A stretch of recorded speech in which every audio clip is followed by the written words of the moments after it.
শ্রীমা ভাসিত শ্রীরামকৃষ্ণ শ্রীমা সারদা পর্ব 18। রাধু একদিন মার ওপর রেগে গিয়ে মাকে বলছে, তুই কি জানিস স্বামীর মর্ম, তুই কি বুঝিস? মা কথা শুনে হাসতে হাসতে বলছেন, ঠাকুর যে অমন ত্যাগী ছিলেন, তবু আমার জন্য ভাবনা ছিল। একদিন আমাকে জিজ্ঞাসা করছেন, তোমার ক টাকা হলে হাত খরচ চলে?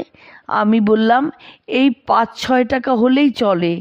তারপর জিজ্ঞাসা করছেন, বিকেলে কখানা রুটি খাও? আমি তো লজ্জায় বাঁচি না, কি করে বলি। এদিকে বারবার জিজ্ঞাসা করছেন, তাই বলতে হলো, এই 5-6 খানা খাই। তাই তো গো, স্বামী তো ছিলেন ন্যাংটা সন্ন্যাসী। রাসবিহারী মহারাজের কাছে ঠাকুর প্রসঙ্গ। কামারপুকুরে একজন তাকে দেখতে এসেছিল। লোকটা ভালো নয়। সে চলে যাবার পর ঠাকুর বললেন, ওরে দে দে, ওখানটা এক ঝোড়ো মাটি ফেলে দে। কেউ ফেলতে না যাওয়ায় নিজেই কোদালটা নিয়ে ঠন ঠন করে খানিকটা মাটি ফেলে দিয়ে তবে ছাড়লেন। বললেন, ওরা যেখানে বসে মাটি শুদ্ধ অশুদ্ধ হয়। রাসবিহারী মহারাজের কাছে দক্ষিণেশ্বর জীবনের স্মৃতিচারণ। যদুর মা বলে, একটি ঝি কিছুদিন ছিল। এক বুড়ি আসতো, পূর্বে অসৎ ছিল, এখন বুড়ো হয়েছে, হরিনাম করে।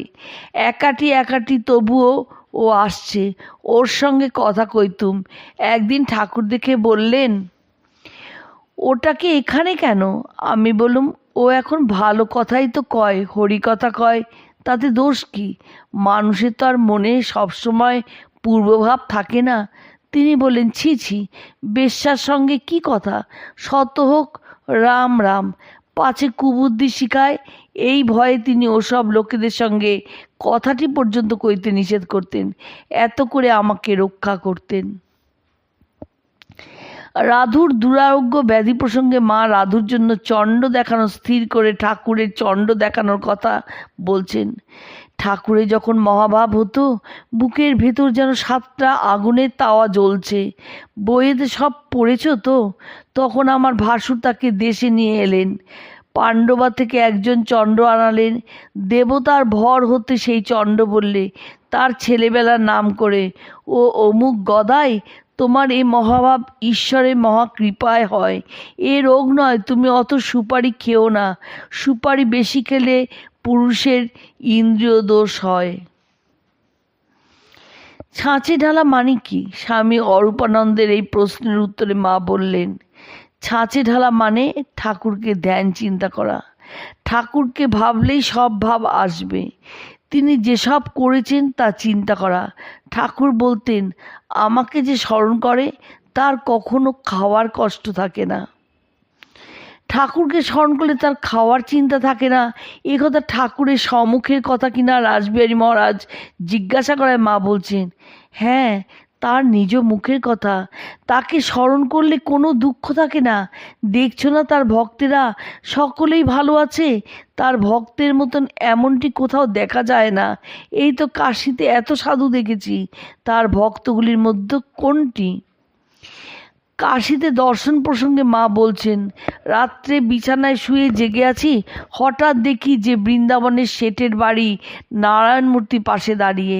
মূর্তির গলায় ফুলের মালা পা পর্যন্ত ঝুলছে। ঠাকুর ওই মূর্তির সামনে হাত জোর করে দাঁড়িয়ে।